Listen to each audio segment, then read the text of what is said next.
ပြင်းရည်ချ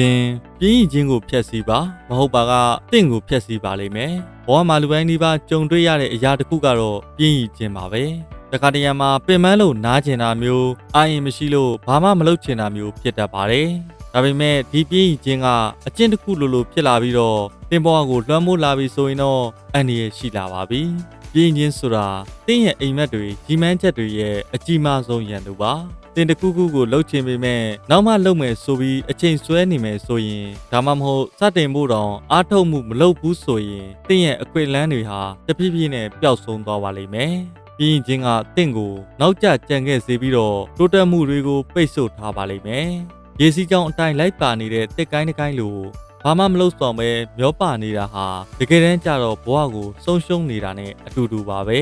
ဒီတော့ပြင်းချင်းကိုဘယ်လိုဖျက်ဆီးမလဲပထမဆုံးအနေနဲ့တင့်ရဲ့ပန်းတိုင်တွေကိုရှင်းရှင်းလင်းလင်းသတ်မှတ်ပါဘာကြောင့်လုပ်ရမှာလဲဆိုတော့ခိုင်မာတဲ့အကြောင်းပြချက်ရှိရင်ပြင်းရင်စိတ်ကိုကြော်လွှားဖို့ပုံမလွယ်ကူလာပါလိမ့်မယ်ပြီးရင်တော့တင်းငယ်တဲ့ခြေလမ်းတွေနဲ့စတင်ပါတခါတည်းအများကြီးလုပ်ဖို့မကြိုးစားပါနဲ့ဥပမာစာအုပ်တစ်အုပ်လုံးဖတ်ဖို့ပြင်းနေရင်တစ်နေ့ကိုစာမျက်နှာအနည်းငယ်စီဖတ်တာမျိုးဒါမှမဟုတ်မိနစ်အနည်းငယ်လောက်လေ့ကျင့်ခန်းလုပ်တာမျိုးစတင်ပါအစပြိုးဖို့ကအခက်အခဲဆုံးပါနောက်တစ်ချက်ကတော့စီကံနဲ့ကို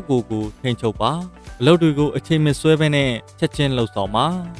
အရာထချိန်ကိုစောစောသတ်မှတ်ပြီးနေ့စဉ်လုပ်ငန်းဆောင်တာတွေကိုစနစ်တကျလှုပ်ဆောင်ပါပြင်းစိတ်ဝင်လာပြီဆိုရင်တော့အဲ့ဒီစိတ်ကိုလှစ်လျူရှုပြီးလှုပ်တင်တာကိုဆက်လုပ်ပါတင့်ပတ်ဝန်းကျင်ကိုလည်းတင့်ကိုအားပေးကူညီနိုင်မဲ့သူတွေတက်ကြွတဲ့စိတ်သက်ရှိတဲ့သူတွေနဲ့ဝန်းရံထားပါ